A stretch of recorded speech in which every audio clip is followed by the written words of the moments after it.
Hello and welcome to IGNOU BAPSH। BPAG 173 का unit number 6 आज start हो रहा है, जिसका टॉपिक है role of ICT in rural development.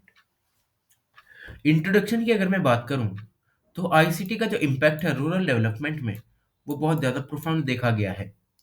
यहाँ पर क्वालिटेटिव और क्वांटिटेटिव चेंजेस देखे गए हैं रूरल लाइफस्टाइल में। किसका यूज़ करके? आईसीटी का यूज़ करके। क्योंकि जहाँ पहले रूरल एरियाज में किसी भी प्रकार का कोई इंटरनेट कनेक्शन नहीं होता था, वहाँ जो लोग थे वो बहुत ज़्यादा अनअवेयर रहते थे गवर्नमेंटल स्कीम्स पर। जब से आईसीटी आया है, सबके पास अपने अपने मोबाइल फ़ोन्स हैं, इंटरनेट कनेक्शंस हैं। इससे क्या हुआ कि रूरल जो एरियाज हैं, वहाँ तक जो गवर्नमेंटल स्कीम्स हैं, वो पहुँच रही हैं। लोग ज़्यादा अवेयर हो रहे हैं इंटरनेट की वजह से। और जैसे इंडिया ने अपनी इकोनॉमी को ओपन किया था 1991 में, वैसे ही जो आईसीटी है, उसी की तरह से एक इफ़ेक्टिव टूल बन के निकला है रूरल एरियाज़ की डेवलपमेंट के लिए। इसकी वजह से जो लोग हैं रूरल एरियाज़ के, वो ज़्यादा से ज़्यादा पार्टिसिपेट कर रहे हैं डिसीजन मेकिंग प्रोसेसेस में, वहाँ की डेवलपमेंटल प्रोग्राम्स में। आईसीटी रूरल लाइफ को बहुत ज़्यादा इम्प्रूव कर रहा है, स्टैंडर्ड ऑफ लिविंग बढ़ा रहा है लोगों का। डिफरेंट डिफरेंट सेक्टर्स में अपना एक इम्पॉर्टेंट रोल प्ले कर रहा है आईसीटी, चाहे वहाँ की रूरल एरियाज की कोई हेल्थ केयर हो या एजुकेशन हो। तो अब देखते हैं कि आईसीटी की एप्लीकेशंस क्या क्या है रूरल डेवलपमेंट में। तो आईसीटी जो है, ये एक बहुत ही क्रूशियल रोल प्ले करता है रूरल कम्युनिटीज़ में। क्योंकि जहाँ पहले रूरल कम्युनिटीज़ या रूरल एरियाज में जो लोग रहते थे, उन्हें अपनी प्रॉब्लम बताने के लिए किसी ना किसी ऑफिस जाना पड़ता था। और ऑफिस भी उनके गांव में ना होकर किसी शहर में होता था, जहां उनकी फिजिकल मूवमेंट बहुत ज़्यादा होती थी, उनका टाइम वेस्ट होता था। तो आईसीटी से क्या हुआ है, इंटरनेट कनेक्शंस की वजह से क्या हुआ कि सबके पास अपने मोबाइल फ़ोन्स हैं, और उन्हीं मोबाइल फ़ोन से वो उस ऑफिस की या डिपार्टमेंट की वेबसाइट पर जाकर अपनी कंप्लेन कर सकते हैं या कुछ इन्फॉर्मेशन ले सकते हैं। इससे क्या हुआ, उनकी प्रॉब्लम सॉल्व हुई है बहुत ज़्यादा, और उनकी जो लाइव्स हैं वो बहुत ज़्यादा इम्प्रूव हुई हैं। इससे टेक्नोलॉजिकल इंटरवेंशंस हुए हैं रूरल एरियाज़ में, जिसकी वजह से जो सस्टेनेबिलिटी है, लोकल रिसोर्सेज जो चाहिए उनको सस्टेनेबल तरीके से यूज़ करें, ये सब यहाँ पे इंश्योर हो पाया है आईसीटी की वजह से। ग्रीन टेक्नोलॉजीज़ यहाँ पर डिफाइन की गई हैं, जो कि ईज़िली रेप्लिकेबल होती हैं, और यहाँ पर कैपिटल का इन्वेस्टमेंट भी बहुत कम होता है, पैसा कम लगता है। और इसके और वैल्यू ऐड करने के लिए ग्रीन टेक्नोलॉजीज़ ने क्या किया है कि यहाँ पर एम्प्लॉयमेंट के रेट को बढ़ा दिया है। और रूरल एरियाज़ में जो अपनी इकोनॉमिक पोटेंशियल से पहले बहुत ज़्यादा मतलब जो इकोनॉमिक पर्सपेक्टिव से अगर हम देखें, तो रूरल एरियाज बहुत ही ज़्यादा पुअर होते थे।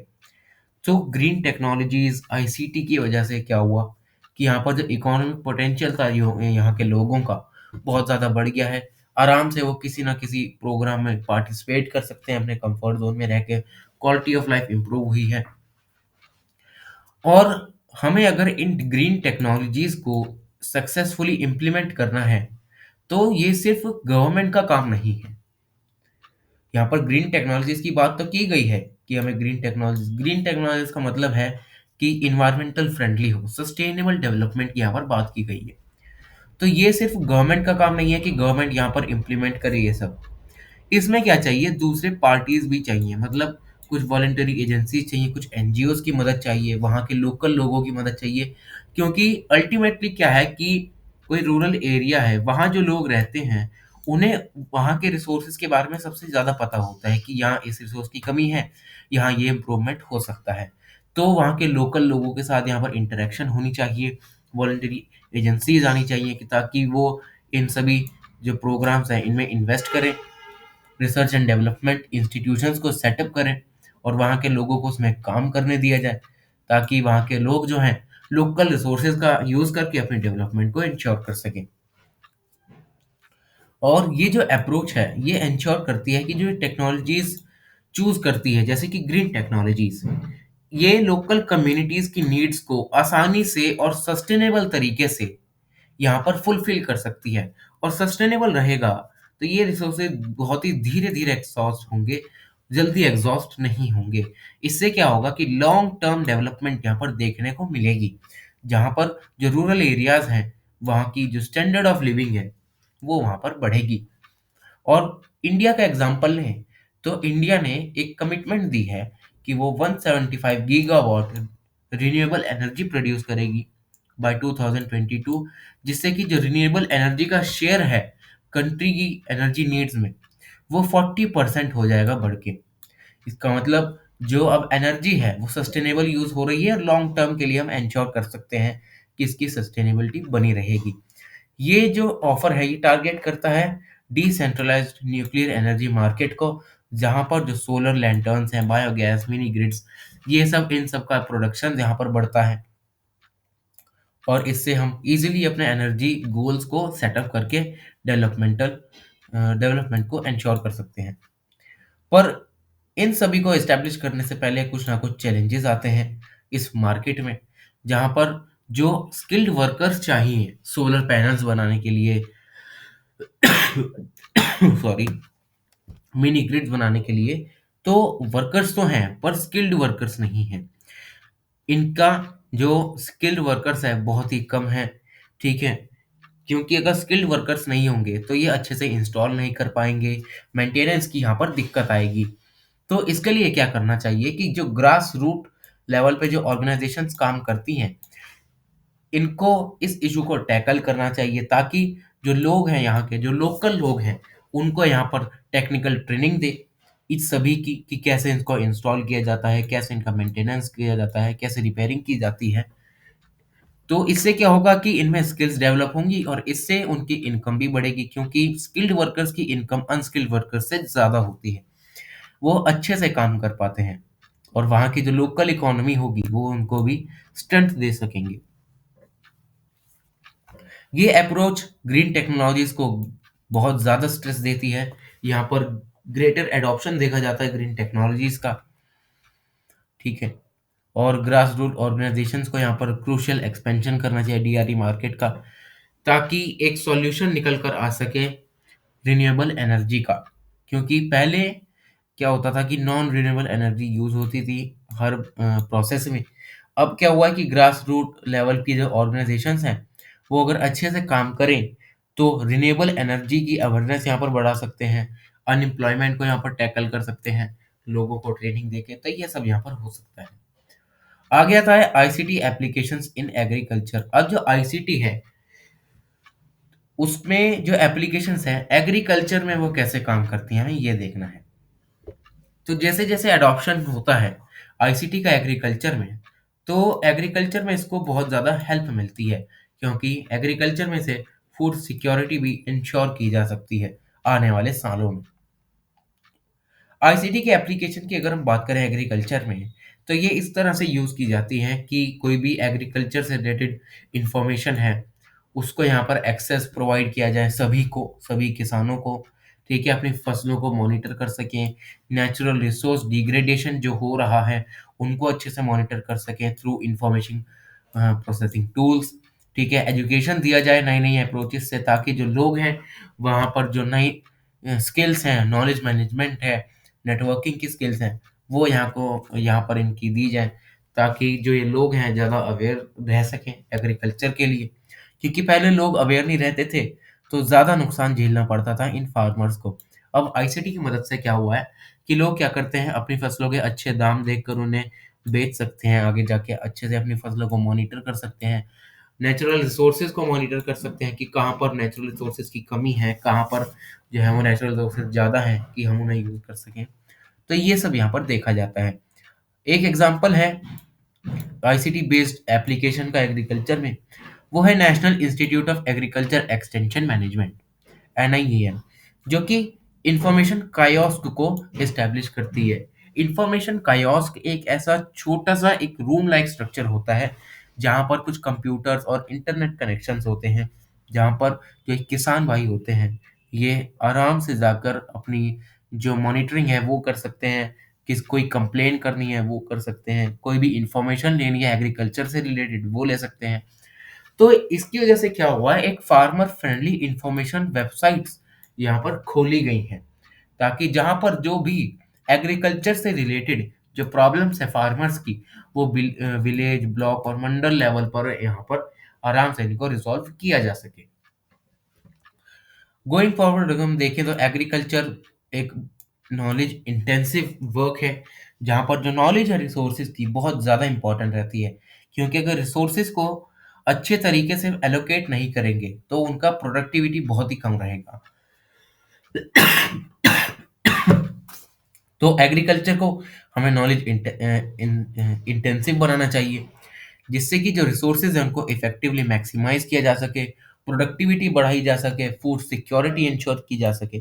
तो ये सब आईसीटी में देखा जाता है एग्रीकल्चर में।